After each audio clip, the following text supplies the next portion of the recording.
तो आइए स्टूडेंट्स, अब हम लोग फिजिक्स के इलेक्ट्रोस्टैटिक्स वाले चैप्टर का एक्सरसाइज आगे करते हैं, क्योंकि कुछ प्रीवियस लेक्चर में हमने कुछ क्वेश्चन आपको उसके कराए थे और कुछ और हम आगे करा रहे हैं। और हमको ऐसा लग रहा है कि आप भी प्रैक्टिस कर रहे होंगे और आपको समझ में भी आ रहा होगा। तो आइए क्वेश्चन करते हैं।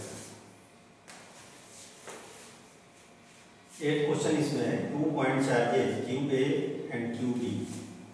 देखिए क्यू ए की वैल्यू दे रहा है 3 माइक्रोकूलम, 3 × 10⁻⁻6 कूलम, और क्यू बी की वैल्यू है -3 microcoulomb.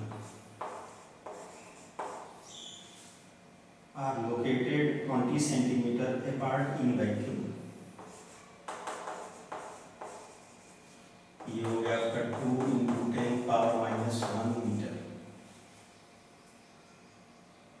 What is the electric field at the midpoint of line dividing A and B? तो ये जैसे मान लीजिए आपने A और B दो पॉइंट ले लिए, यहाँ पर आपका क्यू ए है, यहाँ क्यू बी है।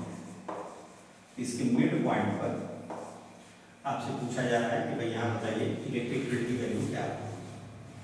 मिड पॉइंट का मतलब अगर ये टोटल आर अगर हम लोग ले रहे हैं तो ये डिस्टेंस आपका जो है हाफ हो जाएगा।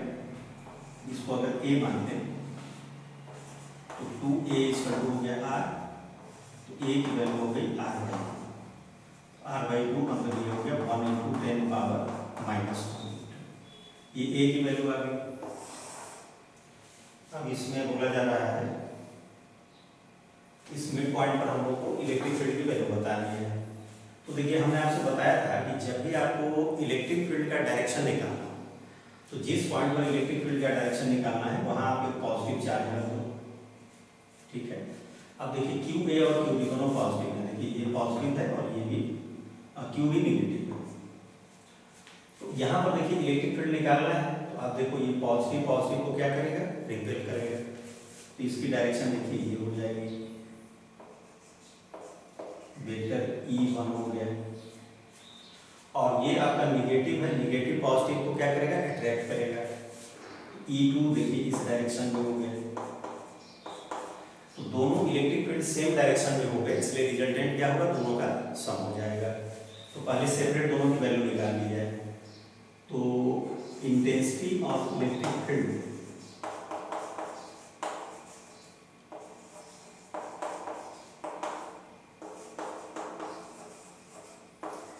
एट पॉइंट सी, ये हो जाएगा आपका E1 = 9 × 10⁻⁹। जब भी अगर जैसे चार्ज पार्टिकल अगर आपका एयर या वैक्यूम में रखना हो तो के की वैल्यू 9 × 10⁻9 रख लीजिए। और ये हो गया आपका QA/A²। 9 × 10⁻9 QA की वैल्यू हो गई आपकी 3 × 10⁻⁻6 अपॉन A²। तो A की वैल्यू हो गई 10⁻⁻1 का 9 × 3 = 27 हो गया। और 6 9 - 6 हो गया 3 और 3 और ऊपर ये -2 पावर। ये आ गया आपका 2.7 × 10⁻6 न्यूटन पर कूलम। ये Q1 हो गया। अब इसी तरह से निकालेंगे intensity of electric field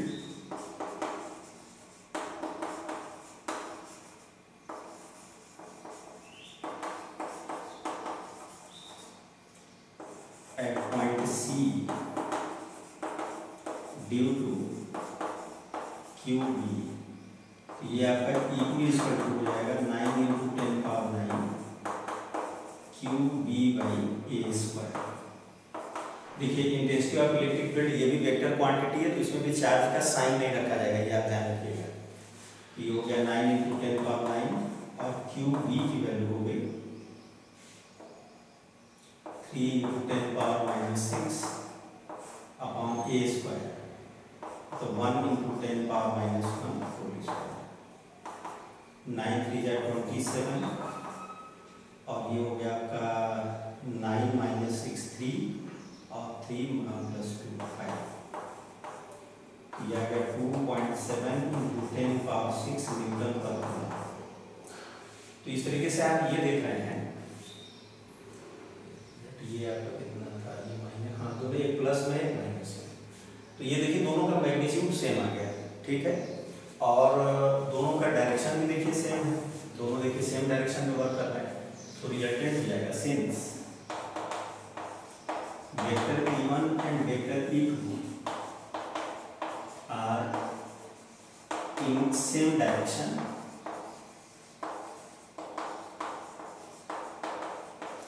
thus resultant of these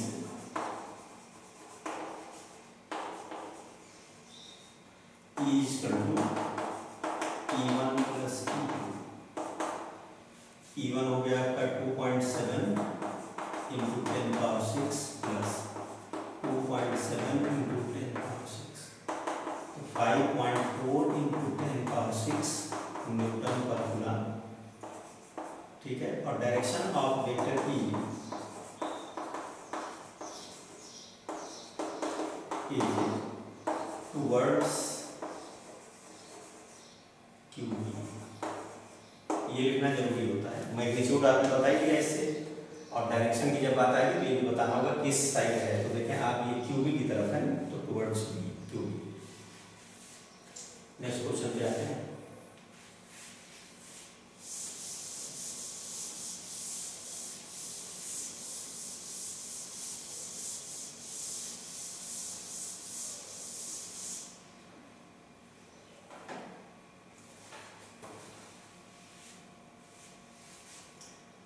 इसमें 9th क्वेश्चन क्या है, ए सिस्टम है two charges QA and QB। QA है आपका 2.5 इंटू 10 पावर -7 कूलम, और QB है आपका -2.5 into 10 power -7 coulomb, are located at point this and this.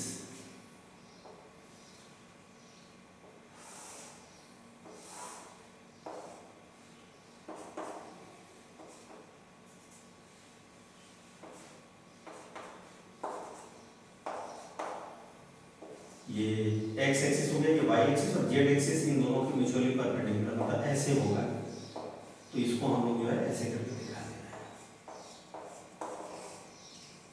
ये मान लीजिए जेड है और ये जेड है, तो ये पॉजिटिव जेड है और ये नेगेटिव जेड है।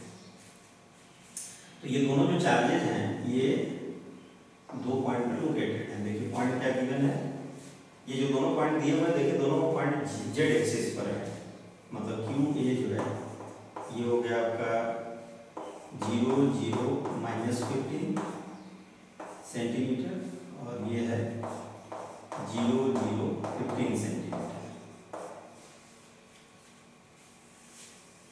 ठीक है। तो what is the total charge and electric dipole moment of the system. तो अगर आप ध्यान से देखें तो इलेक्ट्रिक डाइपोल वाला डेफिनेशन आपको याद होगा। Electric dipole is a system in which two equal and opposite charges are placed nearby to each other. तो यहाँ पर आप देखिए दोनों देखिए चार्ज मैग्नीट्यूड में सेम है, और एक जितना प्लस है दूसरा उतना ही माइनस है, मतलब साइन इनके क्या है अपोजिट है, और ये एक नियर बाई रखे हुए हैं, तो ये एक इलेक्ट्रिक डाइपोल बना है। तो नेट चार्ज क्या हो जाएगा, नेट चार्ज ऑन डाइपोल, तो ये Q इक्वल टू हो गया आपका QA प्लस QB। QA हो गया आपका देखिए 2.5 इंटू 10 पावर -6, और QB हो गया -2.5 इंटू 10 पावर 6 जी। और डाइपोल मोमेंट पूछा है तो आपको याद होगा डाइपोल मोमेंट होता है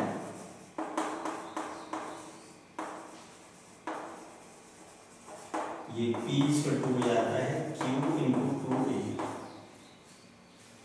तो Q क्या है यहाँ पर, जो चार्ज है चार्ज का केवल आप एक मैग्नीट्यूड आप ले लीजिए, और 2A सेपरेशन बिटवीन चार्ज, मतलब ये 2A पूरा ये है, तो इनके बीच का डिस्टेंस निकालो, तो 2A इक्वल टू हो जाएगा √(x2 - x1) का होल स्क्वायर, y2 - y1 का whole square, Z2 minus Z1 का होल स्क्वायर, ये आ गया आपका 30 सेंटीमीटर। ए की वैल्यू आ गई 15 सेंटीमीटर, तो आप इसको लिख सकते हैं 15 इंटू 10 पावर माइनस 2 मीटर। तो 10 डाइपोल मोमेंट हो जाएगा आपका q p equal to 2a, sorry q into 2। अब क्यू की वैल्यू आप रखें यहाँ से 2.5 इंटू 10 पावर माइनस 7 और 15 इंटू 10 पावर माइनस 2 मल्टीप्लाई करते हैं।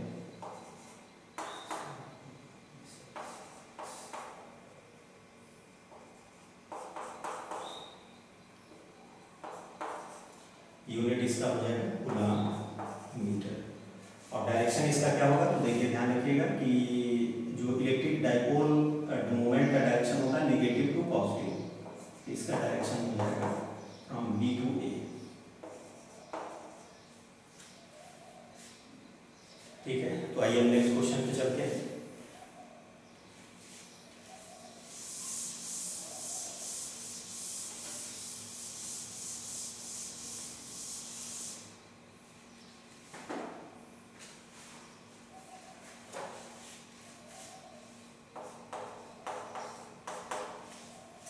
An electric dipole with dipole moment this.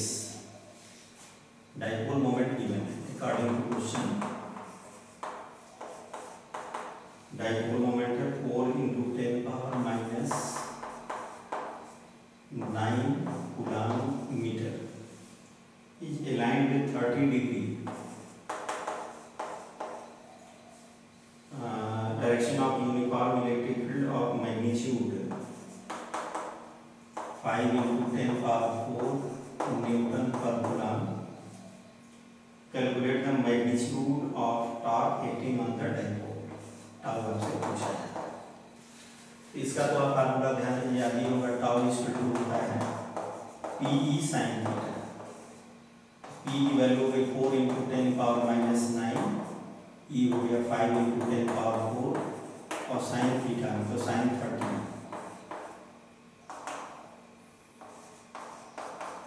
10 power minus 5 sine 30 की वैल्यू 1/2। ये हो गया 1 into 10 power minus 4 newton metre. Torque का यूनिट ये होता है न्यूटन मीटर।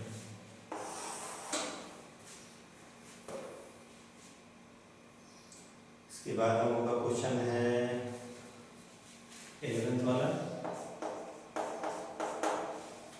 11th क्वेश्चन है polythene piece rubbed with wool is found to have a negative charge. Q की वैल्यू यहाँ पर है -3 into 10 power minus 7। Estimate the number of electron transfer from which to which. Is there a transfer of mass of wool to polythene. तो यहाँ पर देखें a polythene piece rubbed with wool is found to negative charge. तो ये जो charge है polythene पर है,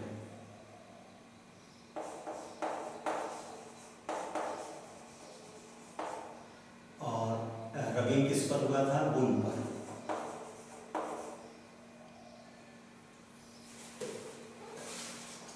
तो यहाँ पर देखिए आपने पॉलीथीन को बुल से जब रबिंग की तो पॉलीथीन पर निगेटिव चार्ज आ गया। पॉलीथीन पर निगेटिव चार्ज आने का मतलब ये हो गया कि इस पर निगेटिव चार्ज मेजॉरिटी में हो गया। मतलब क्या हुआ कि बुल से इलेक्ट्रॉन ट्रांसफर हुए हैं पॉलीथीन पर।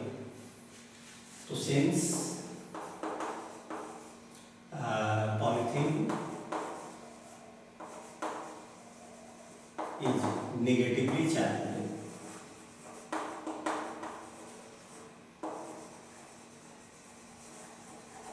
thus electron is transferred from wool to polythene। ठीक है, अब सपोज कर लेते हैं। Suppose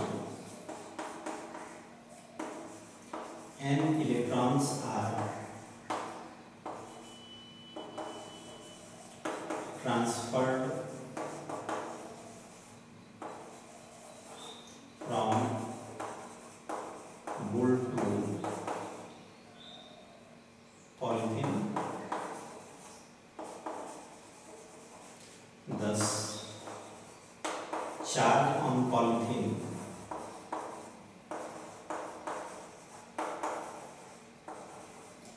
Q equal to minus n. तो यहाँ से आप n की वैल्यू निकालोगे तो ये हो जाएगा Q बाई ई, और Q की वैल्यू आपके पास माइनस Q बाई ई हो गया, और माइनस Q देखिए आपका गिवन है -3 × 10⁻⁻⁷। ई की वैल्यू आप जानते हो 1.6 × 10⁻⁻⁹। तो 3 × 10⁻⁷/-90 को न्यूमरेटर में आप ले जाएं तो 19 - 7 बन हो जाएगा।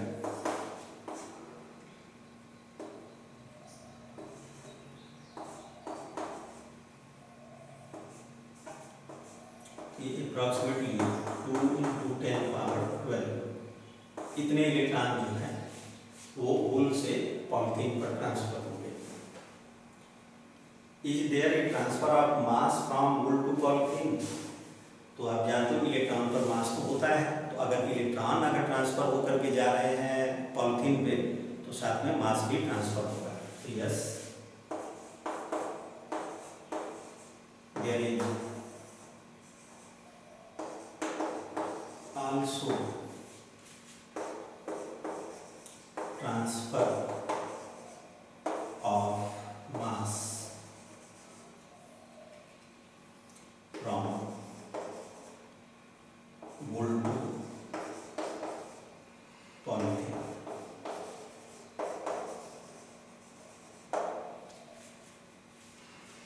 तो स्टूडेंट्स, इस तरह से हमने कुछ और क्वेश्चन आपको आज प्रैक्टिस कराया है, तो आप और अपने से क्वेश्चन और प्रैक्टिस करिए, और नेक्स्ट जब हम लेक्चर डाउनलोड करेंगे तो उसमें आप मैच कराइएगा कि कितने क्वेश्चन आप सही कर पाए नहीं कर पाए। लेकिन फिर हम वही बात आपसे एक बात बताएंगे कि क्वेश्चन को आप सेल्फ करने की कोशिश पहले करिए। ये नहीं कि क्वेश्चन आप तुरंत देखे नहीं समझ में आया तो कहीं से उसका सलूशन देख लिए किसी गाइड में या किसी दूसरे से पूछ लिए। मोस्टली कोशिश करिए ज़्यादा से ज़्यादा क्वेश्चन को अपने से करने का।